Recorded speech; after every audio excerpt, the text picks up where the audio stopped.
Good morning दोस्तों। तो आज जो हमारी क्लास रहने वाली है वो जेईई की क्लास रहेगी और जेईई की क्लास में आज हम जो टॉपिक कवर करेंगे वो रहेगा दोस्तों मेमोरी, है ना। इससे पहले भी आपने काफ़ी बार जो है जो जेईई की तैयारी कर रहे हैं उन्होंने मेमोरी वाला टॉपिक पढ़ रखा होगा, लेकिन आपका नज़रिया बदल जाएगा कि किस तरह से आज वाला जो टॉपिक है हम कवर करेंगे। ठीक है, तो थोड़े और स्टूडेंट्स का वेट कर लेते हैं ताकि हम अपनी क्लास को शुरू कर सकें। 8:30 बजे लगभग पूरे 5 मिनट के बाद हम अपनी क्लास को शुरू कर देंगे दोस्तों।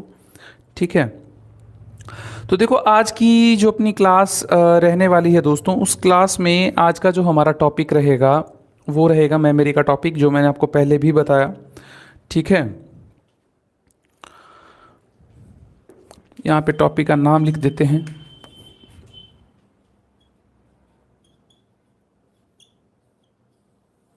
जो आपका पोस्ट कोड दोस्तों 939 है, किस पोस्ट कोड के लिए हम देख रहे हैं? सॉरी, 965 कहना था। जो पोस्ट कोड 965 है, जो पोस्ट कोड 965 है, जो आपका एग्ज़ाम 18 नवंबर को रहने वाला है ना। उसके लिए दोस्तों आज हमारा जो टॉपिक है मेमोरी का, जो कंप्यूटर का एक बहुत महत्वपूर्ण टॉपिक है, जहाँ से लगभग हर बार दोस्तों 5 से 7 8 सवाल एग्ज़ाम में आते ही आते हैं। वो मैं आपको कोशिश करूँगा कि जो आने वाले 20 मिनट हैं उसमें आप इस चीज़ को समझ पाएँ और ये आपके लिए काफ़ी ज़्यादा हेल्पफुल रहे। गुड मॉर्निंग सभी के लिए, गुड मॉर्निंग। और आप सभी को दोस्तों जन्माष्टमी की भी हार्दिक शुभकामनाएं।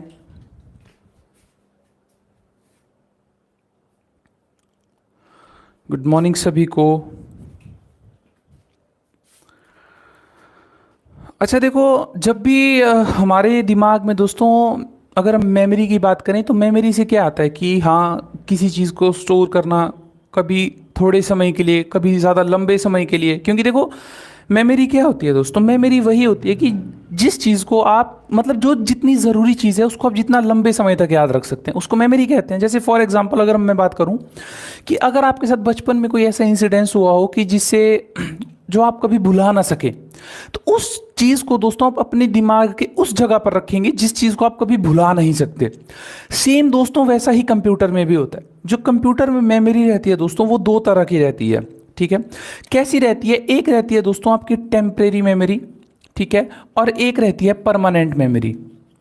मतलब एक ऐसी मेमोरी है दोस्तों जो कुछ समय के लिए रहेगी फिर भूल जाएगा, और एक मेमोरी ऐसी रहेगी जो जिंदगी भर के लिए रहेगी। देखो अब मैं एक बात बताता हूं दोस्तों, आपने देखा होगा, थोड़ा कॉमन से एग्जांपल लेता हूं ताकि आपका थोड़ा सा बेस बन सके। ठीक है, बिल्कुल वर्ड प्रोसेसिंग के क्वेश्चंस भी करवाएंगे अभी आपका। बिल्कुल 962 का जो क्लरिकल वाला है उसमें भी आपको दोस्तों कुछ सवाल कंप्यूटर से आने वाले हैं, लेकिन मेनली जो बैच शुरू होगा हमारा भी जो जेईई का है ना, काफ़ी स्टूडेंट्स जो है पहले से ही एडमिट है। लगभग आप मान के चलिए 120 या 130 स्टूडेंट्स पहले ही एडमिशन ले चुके हैं, है ना। तो जो और स्टूडेंट्स दोस्तों अपनी तैयारी बेहतर करना चाहते हैं तो उनके लिए ही ये चीज़ हम लेकर के आए हैं। आप यहाँ पे देखिए अभी मैं क्या बता रहा था। जैसे मान लो दोस्तों आप सभी ने मोस्ट ऑफ द स्टूडेंट्स ने पेन ड्राइव का यूज़ किया होगा।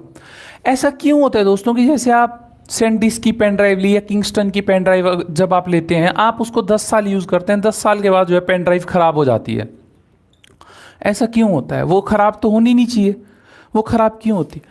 क्योंकि दोस्तों वो ख़राब इसीलिए होती है, जो पेन ड्राइव होता है, पेन ड्राइव के अंदर होते हैं इलेक्ट्रॉन्स, और वो इलेक्ट्रॉन्स ही दोस्तों डाटा को होल्ड करते हैं। जब उन इलेक्ट्रॉन्स के पास इतनी शक्ति नहीं रहती कि वो उस डाटा को होल्ड कर सकें तो पेन ड्राइव खराब हो जाती है ना। तो ऐसी ही चीज़ें दोस्तों हमारे आज मैं आपको जो मेमोरी वाला टॉपिक है इससे करवाऊंगा। ठीक है, तो अब हम क्लास को शुरू कर सकते हैं। ठीक है, तो चलिए देखो मेमोरी की अगर मैं बात करूं तो दोस्तों मेमोरी को हम पढ़ने के लिए इसको दो भागों में बांटते हैं। ठीक है, सबसे पहली जो मेमोरी है दोस्तों उसका नाम है प्राइमरी मेमोरी,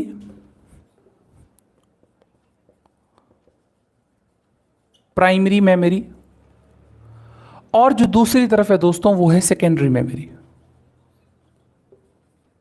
ठीक है, अब देखो, ये जो टॉपिक मैंने अभी शुरू किया है मेमोरी, स्टार्टिंग में आपको हल्का सा समझ नहीं आएगा। जब मैं धीरे धीरे आगे बढ़ता चलूंगा तो आपको चीज़ें समझ आने लगेगी, ये क्या चीज़ होती है, रैम क्या होता है, रोम क्या होता है। मैं आपको सिंपल नहीं बताऊंगा कि रैम ये है, बेसिक से बिल्कुल अच्छे से आपको हर एक चीज़ समझ आएगी। अब देखो, ये जो दोस्तों प्राइमरी मेमोरी होती है, ये दो तरह की हो सकती है। एक तो सबसे पहली बात, ये परमानेंट भी हो सकती है, और साथ ही साथ जो प्राइमरी मेमोरी है दोस्तों, ये टेम्परेरी भी हो सकती है। मतलब ये क्या हो सकती है, इसको आप परमानेंटली भी रख सकते हो और टेम्परेरी रहती है कि कुछ समय के बाद भूल जाना। लेकिन दोस्तों, जब भी सेकेंडरी मेमोरी अगर आपको पेपर में पूछा जाएगा कि वो कैसी होती है, तो सेकेंडरी मेमोरी हमेशा दोस्तों परमानेंट मेमोरी ही होती है। ये कैसी मेमोरी होती है, हमेशा ये परमानेंट मेमोरी ही होती है। अब ये जो प्राइमरी मेमोरी है दोस्तों, इसके अंदर काफ़ी ज़्यादा चीज़ें आती है। वैसे ही सेकेंडरी मेमोरी के अंदर भी काफ़ी ज़्यादा चीज़ें आती है। पेपर में पूछा जा सकता है कि बताइए प्राइमरी मेमोरी में क्या क्या चीज़ें रहती है। ठीक है, तो प्राइमरी मेमोरी में दोस्तों रहता है आपका रैम और रहता है आपका रोम। सबसे पहले ये चीज़ ध्यान रखनी है। और सेकेंडरी मेमोरी में रहता है दोस्तों आपका हार्ड डिस्क हो गया, जैसे हार्ड डिस्क हो गया, ठीक है, फ्लॉपी डिस्क हो गया। ठीक है, अब इनके जो है काफी नाम है। जरूरी नहीं है कि आपको प्राइमरी मेमोरी ही पेपर में पूछा जाए, प्राइमरी मेमोरी के और नाम घुमाकर भी पूछा जा सकता है। जैसे दोस्तों, जो प्राइमरी मेमोरी है इसको ही हम मेन मेमोरी कहते हैं। इसके अनदर नेम यहां पे लिख देना है आपने, अनदर नेम। इसके बाद आपको दोस्तों श्योरिटी के साथ कह सकता हूं कि मेमोरी का टॉपिक आपको कभी भी नहीं, कहीं से भी पढ़ने की जरूरत नहीं है। ठीक है, अगर आप इस चीज को ध्यान से देखते हैं तो जो प्राइमरी मेमोरी है दोस्तों, इसके जो अनदर नेम है वो आपने लिखने हैं। इसको कहते हैं दोस्तों मेन मेमोरी, इंटरनल मेमोरी, ठीक है, और इसके बाद लिखना है आपने दोस्तों, इसको कहते हैं सेमीकंडक्टर मेमोरी। उसी तरह से जो सेकेंडरी मेमोरी है दोस्तों, इसके भी काफी ज्यादा नाम है। ठीक है, तो सेकेंडरी मेमोरी के नाम आप लिखेंगे, इसी को कहते हैं दोस्तों आपकी ऑक्सिलरी मेमोरी और बैकअप मेमोरी। ऑक्सिलरी मेमोरी और कहते हैं इसी को बैकअप मेमोरी। ठीक है, तो सबसे पहले तो आपको नाम पता लग गया कि प्राइमरी मेमोरी के क्या क्या नाम है, मेन मेमोरी, इंटरनल मेमोरी और सेमीकंडक्टर मेमोरी। और सेकेंडरी मेमोरी जो हमेशा परमानेंट रहती है उसको कहते हैं ऑक्सिलरी मेमोरी और क्या कहते हैं दोस्तों, बैकअप मेमोरी, है ना। इसके एग्जांपल मैंने आपको बताए, हार्ड डिस्क, फ्लॉपी डिस्क और पेन ड्राइव। ठीक है, ठीक है। अब देखो दोस्तों, ये जो रैम और रोम होता है ये क्या होता है, और ये चीज तो आप सभी को पता है, hard disk, pen drive, floppy disk, ये चीज मैं आपको बाद में करवा दूंगा। सबसे पहले समझो दोस्तों रैम और रोम का काम क्या होता है। ठीक है, ये जो रैम होती है ना दोस्तों, ये आपकी दो तरह की होती है, और जो रोम होती है ये भी दो तीन तरह की होती है। जो रैम दो तरह की होती है दोस्तों, एक होती है एस रैम और एक होती है डी रैम। कैसी कैसी होती है, एक होती है आपकी एस रैम और एक कैसी होती है दोस्तों आपकी डी रैम।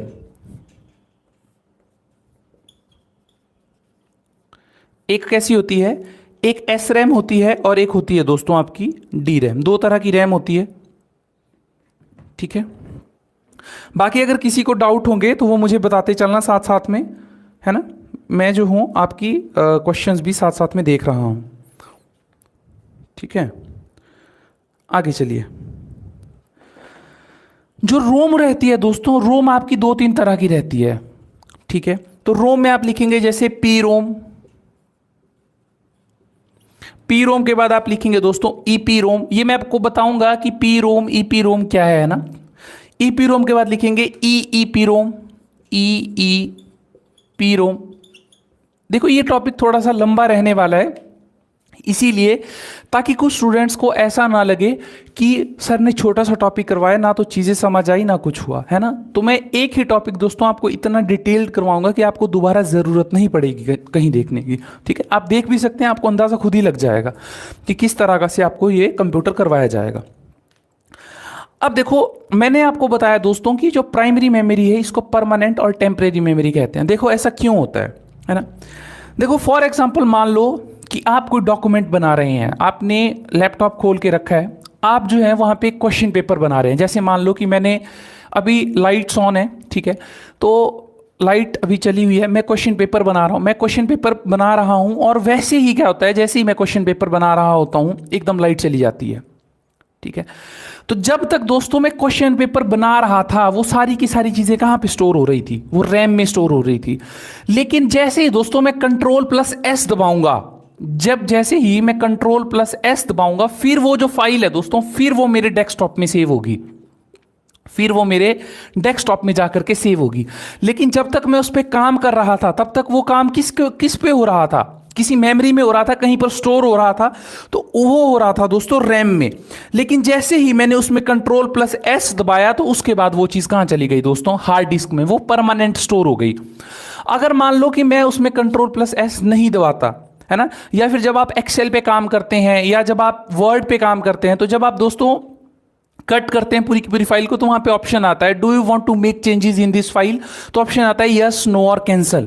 अगर आप यस करेंगे तो वो चीज क्या हो जाएगी, सेव हो जाएगी। अगर आप उसको नो करेंगे दोस्तों तो वो रैम से डायरेक्टली डिलीट हो जाएगी। तो यानी रैम का जो काम है दोस्तों, रैम का काम क्या रहता है, रैम का काम रहता है दोस्तों किसी चीज को थोड़े समय तक रखना। बात समझ आई? तो इसीलिए इस चीज को, इसका क्या काम रहता है, इसको टेम्परेरी मेमोरी भी कहते हैं।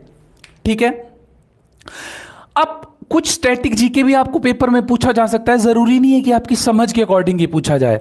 आपको यह भी पूछा जा सकता है दोस्तों कि ये जो रैम और जो रोम है इसके फाउंडर कौन है, जो रैम और रोम है इसके फाउंडर कौन है। तो तब आपने कहना है दोस्तों इसके जो फाउंडर है उनका नाम है रॉबर्ट हेथ डेनार्ड, रॉबर्ट हेथ डेनार्ड। ठीक है, उम्मीद है कि आप सभी को क्लियर दिख रहा है। अगर किसी को क्लियर नहीं दिख रहा तो जिस तरह से आप YouTube में क्वालिटी बढ़ा देते हैं उसी तरह से आप क्वालिटी बढ़ा सकते हैं ना, आपके लिए पूरा 180 720p पे जो है वीडियो चलेगी। ठीक है, आगे की ओर चलते हैं। अब इसके कुछ चीजें देख लेते हैं दोस्तों। ये जो टेम्परेरी चीज होती है ना दोस्तों, जो टेम्परेरी मेमोरी होती है, इसी को एक और नाम से कहा जाता है वॉलेटाइल, वॉलेटाइल। और जो चीज परमानेंट रहती है दोस्तों उसको कहते हैं हम नॉन वॉलेटाइल, नॉन वॉलेटाइल। तो काफी स्टूडेंट्स तो इसी में परेशान रहते हैं कि वॉलेटाइल और नॉन वॉलेटाइल क्या होता है। नॉन वॉलेटाइल हमेशा याद रखना, नॉन वॉलेटाइल वैसी मेमोरी होती है दोस्तों जो हमेशा परमानेंट रहती है, और वॉलेटाइल मेमोरी कैसी होती है, जो कुछ समय के लिए रहती है। ठीक है, तो जैसे अब अगर आपको सवाल आए पेपर में इस सेकेंडरी मेमोरी या नॉन वॉलेटाइल मेमोरी, तो आप कहेंगे yes it is a non volatile memory. Permanent memory कैसी है दोस्तों, नॉन वॉलेटाइल मेमोरी ही हम इसको कहते हैं, और सेकेंडरी मेमोरी तो नॉन वॉलेटाइल यानी परमानेंट मेमोरी ही है। ठीक है जी, आगे चलते हैं। अच्छा, ये जो रैम होता है ये होता कहां पे, ये भी आपको पूछा जा सकता है दोस्तों। रैम जो रहता है ये रहता है आपका मदरबोर्ड में। रैम जो रहता है ये कहां पे रहता है, आपका मदरबोर्ड में आपका जो है रैम रहती है। ठीक है, पेपर में किसी भी तरह से आपका कान पकड़ा जा सकता है, तो आपने ध्यान रखना है हर एक चीज, और बहुत ध्यान से सोच समझ के आपने जो है आंसर देना है। आगे चलते हैं। ठीक है, अब ये जो रैम है दोस्तों इसकी जो स्पीड होती है वो किस में कैलकुलेट होती है, ये भी आपको पूछा जा सकता है। तो आपने लिखना है दोस्तों कि जो रैम की जो स्पीड रहती है, ठीक है, वो आपकी दो तरह से मेजर की जा सकती है। एक तो आपकी वो स्पीड मेगा हर्ट्स में की जा सकती है, मेगा हर्ट्स में, जिसकी स्पेलिंग आपको मैं यहां लिख के बता देता हूं, MEGA, मेगा हर्ट्स, HERTZ, है ना, मेगा हर्ट्स में। ठीक है, और एक हो सकती है दोस्तों मिलियंस ऑफ साइकिल्स पर सेकेंड, और क्या हो सकती है दोस्तों, आप लिखेंगे मिलियंस ऑफ साइकिल्स पर सेकेंड में भी आपकी स्पीड जो है मेजर हो सकती है। तो मुझे उम्मीद है कि यहां तक आपको चीजें समझ आ रही हैं। किसी को कोई डाउट है तो वो पूछ सकता है, बताइए। यहां तक चीजें समझ आ रही है तो मैं इस चीज को रफ करके आगे की ओर कंटिन्यू करता हूं। अब देखो दोस्तों, ये जो मैंने आपको रैम बताई ना, एस रैम और डी रैम, ये क्या होती है और इसका काम क्या होता है। अब इन चीजों को थोड़ा सा विस्तार में लेते हैं। ठीक है, मैंने आपको बताया कि जो रैम होती है दोस्तों वो दो तरह की होती है, एक होती है आपकी एस रैम और एक होती है दोस्तों आपकी डी रैम। ये दो तरह की होती हैं। जो एस रैम होती है इसको कहते हैं दोस्तों स्टैटिक, और जो डी रैम होती है इसको कहते हैं डायनेमिक, है ना। और रैम की फुल फॉर्म क्या होती है ना, काफी स्टूडेंट्स को तो ये भी पता नहीं होगा लेकिन काफी स्टूडेंट्स को पता भी होगा। तो रैम की फुल फॉर्म होती है दोस्तों random access memory, random access memory, ठीक है। तो अब देखते हैं दोस्तों, जो स्टैटिक रैम होती है ये क्या करती है। सबसे पहला पॉइंट स्टैटिक रैम के बारे में दोस्तों, it is used to create cache memory. It is, तो लिखना है आपने, it is used to create, किस चीज को क्रिएट करने के काम आती है दोस्तों, ये कैशे मेमोरी को। अब देखो, आपको एक चीज, जैसे मान लो कि ये कुआं है, इसके अंदर आपको और चीजें काफी ज्यादा जानने के लिए मिलेंगी, ठीक है। लेकिन जब आप इन चीजों को एक दो बार पढ़ेंगे तो आपको लगेगा यार ये चीज तो बड़ी आसान है, ठीक है।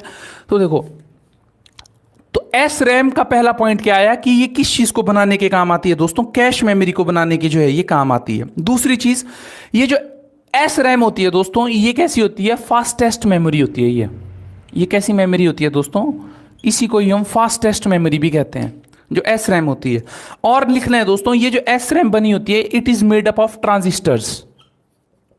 ये किससे बनी होती है दोस्तों, ट्रांजिस्टर से बनी होती है। फिर आती है दोस्तों आपकी डी रैम। फिर कैसी रैम आती है आपकी, डी रैम आती है। ये जो डी रैम होती है दोस्तों, ये होती है स्लोएस्ट, स्पीड की बात कर रहा हूं मैं, स्लोएस्ट इन स्पीड। देखो मैं आपको फिर से बता रहा हूं, जो आपका दोस्तों एग्जाम आने वाला है, जो 965 पोस्ट कोड है, उसके लिए दोस्तों ये डेमो लेक्चर्स है, और ये डेमो लेक्चर्स आपके 3 दिन से लेकर के 4-5 दिन तक रहने वाले हैं। बाकी रोजाना दोस्तों लाइव क्लासेस चलती हैं, ठीक है। तो जो भी इंटरेस्टेड स्टूडेंट्स है दोस्तों, डिस्क्रिप्शन में आपको हर एक डिटेल दी गई है, ठीक है। जिस कोर्स में दोस्तों आपको सबसे पहली बात पूरा का पूरा सिलेबस अच्छे से बताया जाएगा, कितने आपके क्वेश्चंस हर टॉपिक से आएंगे, हर एक चीज़, करंट अफेयर्स, एचपीजी के हिंदी, इंग्लिश, रीजनिंग, जो भी आपका जेओई के एग्जाम में रहता है वो पूरा करवाया जाएगा। दूसरी चीज़ दोस्तों, इसी के अंदर आपको स्टडी मटेरियल पूरा का पूरा दिया जाएगा।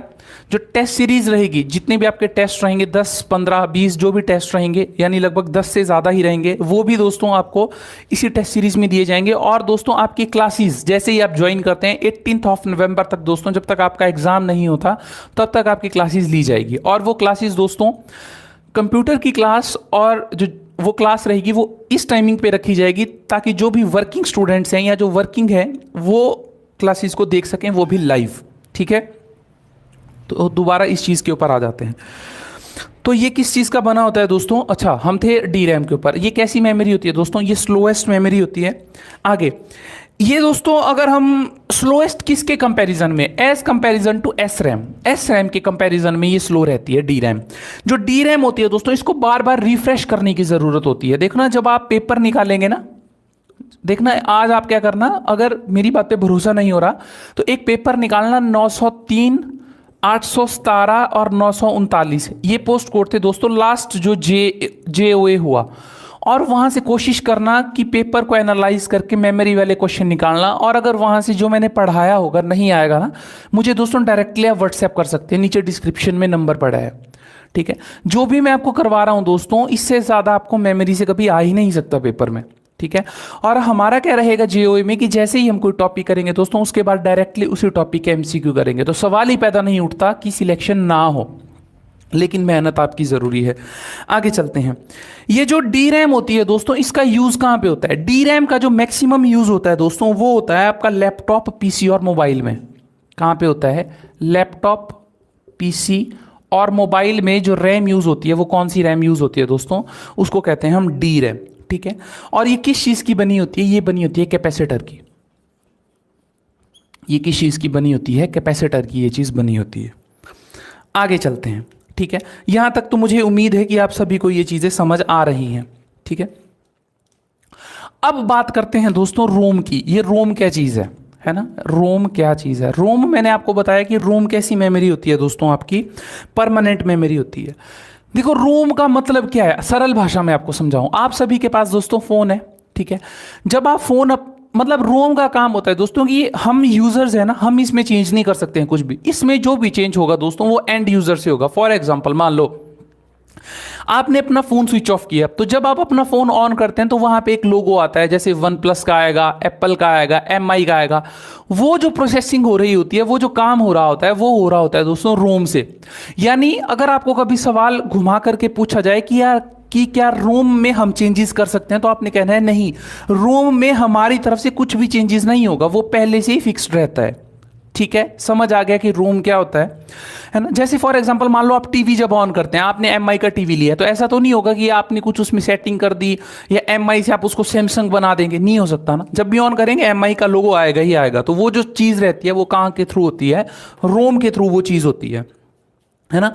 और रोम में जितनी भी इंस्ट्रक्शंस लिखी हुई होती हैं, है ना, कुछ ना कुछ इंस्ट्रक्शंस लिखी हुई होंगी तभी जो है ये फंक्शंस परफॉर्म होते हैं। तो जितनी भी इंस्ट्रक्शंस दोस्तों उस रोम में लिखी हुई होती हैं उसको हम एक टर्म देते हैं, उसका टर्म का नाम है दोस्तों फर्मवेयर।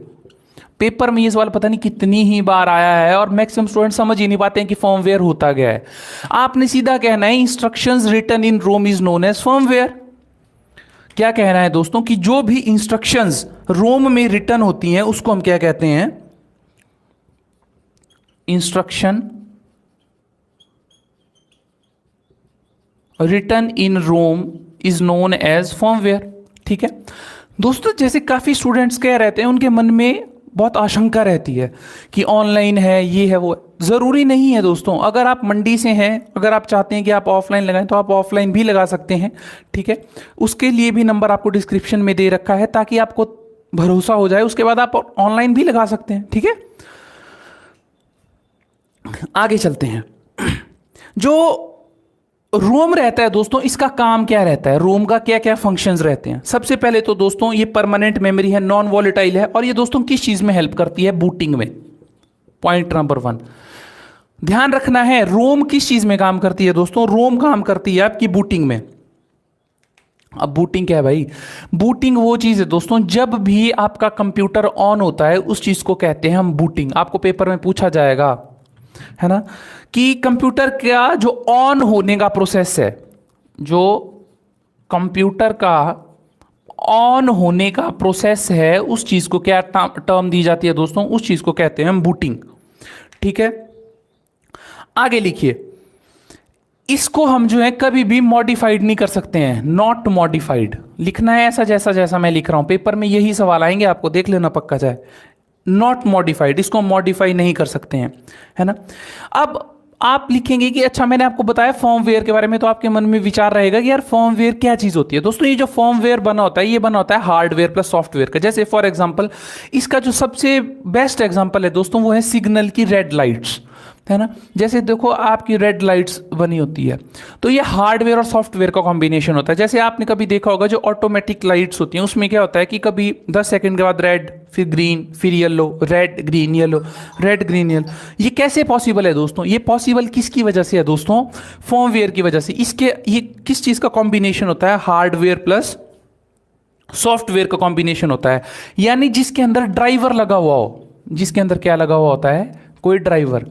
ये ड्राइवर वो चलाने वाला ड्राइवर नहीं है, जैसे एसी का रिमोट है दोस्तों, है ना। ये इसके जो है कुछ एग्जांपल्स हैं, ये पेपर में पूछे जाते हैं। ठीक है, फिर दोस्तों है आपकी, जैसे मैंने रोम के एग्जांपल बताए थे आपको, पी रोम क्या होती है ना, ईपी रोम क्या होती है। इसको मैं ज़्यादा एक्सप्लेन नहीं कर पाऊंगा, आपको बेसिक सा बता देता हूं, मतलब इतना ही आएगा, आपको इससे ज़्यादा नहीं पूछेंगे। पी रोम होती है दोस्तों जिसको कहते हैं प्रोग्रामेबल रोम। प्रोग्रामेबल रोम वो होती है जिसके अंदर कोई एडिटिंग नहीं होती, एडिटिंग इज नॉट पॉसिबल। उसको कैसी रोम कहते हैं, पी रोम, जो मैंने ये बताया। इसको कहते हैं प्रोग्रामेबल रीड ओनली मेमोरी। रोम की फुल फॉर्म होती है रीड ओनली मेमोरी। अगली है ईपी रोम। जो ईपी रोम है दोस्तों, इसको कहते हैं, लिखेंगे आप, इरेजेबल प्रोग्रामेबल रोम, है ना, erasable programmable read only memory. फिर अगला है ईईपी रोम। जो ईईपी रोम है दोस्तों, इसको कहते हैं electrical erasable programmable read only memory. इसके एग्जांपल मैं आपको बता देता हूं। ठीक है, जो जैसे ईईपी रोम है ना दोस्तों, ये आपकी फ्लैश मेमोरी। फ्लैश मेमोरी क्या होती है दोस्तों, फ्लैश मेमोरी का मतलब होता है पेन ड्राइव। फ्लैश मेमोरी का क्या मतलब होता है दोस्तों, पेन ड्राइव होता है। पेपर में पता नहीं कितनी ही बार ये सवाल आया कि who is the founder of EEP Rome. तो ईईपी रोम के जो फाउंडर है दोस्तों, उनका नाम है फ्यूजियो मुसाका। तो आपने स्पेलिंग लिख लेनी है, FUJIO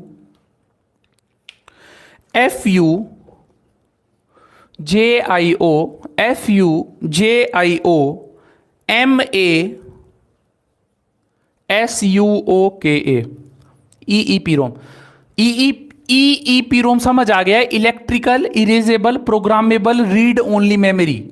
फ्लैश मेमोरी है मतलब ये, और फ्लैश मेमोरी समझ गए ना, पेन ड्राइव एंड ऑल, तो उसके हैं फ्यूजियो मोसाका। और अगली है erasable programmable read only memory. ये जो erasable programmable read only memory है दोस्तों, इसमें एडिटिंग पॉसिबल है with the help of UV rays, ultraviolet rays के थ्रू जो है इसमें डिलीट या फिर चीज़ों को एडिट कर सकते हो। और जो पी रोम है इसका नाम है प्रोग्रामेबल रीड ओनली मेमोरी, इसमें नो एडिटिंग इज पॉसिबल। बात समझ आ रही है आपको दोस्तों या नहीं आ रही है ना? पेपर में मान लो आपको पता नहीं कितनी बार ये सवाल आया कि फास्टेस्ट मेमोरी का सीक्वेंस बनाइए, पता नहीं कितनी बार ये पेपर में सवाल आया। तो हमेशा आपने सबसे पहले जब भी फास्टेस्ट मेमोरी लिखेंगे तो दोस्तों सबसे पहले आपने लिखना है रजिस्टर। सबसे पहले क्या लिखना है? रजिस्टर। रजिस्टर के बाद जो अगली मेमोरी दोस्तों तेज होती है उस मेमोरी का नाम है cache memory. Cache memory. Cache के बाद जो अगली मेमोरी है दोस्तों वो आती है आपकी रैम। वो कौन सी आती है? रैम। और रैम के बाद जो आती है वो आती है सेकेंडरी मेमोरी। सेकेंडरी मेमोरी है ना? अब सीपीयू को कुछ भी जरूरत होगी ना तो वो रजिस्टर के पास जाएगा। रजिस्टर नहीं होगा कैशे, कैशे नहीं होगा रैम, रैम नहीं होगा सेकेंडरी। तो दोस्तों आज की जो हमारी क्लास थी वो लगभग यही थी। मैंने कोशिश की कि आपको चीज़ें समझ आए। देखिए स्टूडेंट्स की संख्या धीरे धीरे जो है कम होती है, क्योंकि दोस्तों कंप्यूटर जो चीज़ है ये काफ़ी स्टूडेंट्स के लिए मुश्किल है, क्योंकि मैक्सिमम स्टूडेंट्स ने +1 +2 में नहीं पढ़ा होता। काफ़ी स्टूडेंट्स ने होम साइंस, फिजिकल एजुकेशन पढ़ रखा होता है। तो दोस्तों आपकी सहूलियत के लिए ही, आपको चीज़ें आसानी से सरल तरीके से समझाने के लिए दोस्तों हम मौजूद हैं। ठीक है, तो दोस्तों अगर आपको ये चीज़ें पसंद आ रही हैं, अगर आप कोर्स परचेज़ करना चाहते हैं दोस्तों तो जल्दी से परचेज़ कर लीजिए। जितना आप देरी लगाएंगे उतना ही दोस्तों आपका कम फ़ायदा है। ठीक है, क्योंकि देखो नौकरी तो करनी पड़ेगी ना, तो मेहनत करनी ही पड़ेगी। तो मेहनत करने का सबसे बेहतरीन तरीका दोस्तों यही है कि एक कमरे में पंखा लगा है, नीचे चेयर लगी है और आप आराम से मेहनत कर रहे हैं। 2 महीने की मेहनत है, सारी ज़िंदगी भर मज़े हैं। तो आज के लिए सिर्फ इतना ही दोस्तों। अगर आप कोर्स परचेज करना चाहते हैं, डिस्क्रिप्शन में लिंक, डिटेल हर एक चीज़ दे रखी है। मुझे उम्मीद है कि ये चीज़ आपके लिए फ़ायदेमंद साबित हो। आज के लिए सिर्फ इतना ही दोस्तों। इस चैनल के साथ जुड़े रहने के लिए आपका तहे दिल से धन्यवाद। Thank you.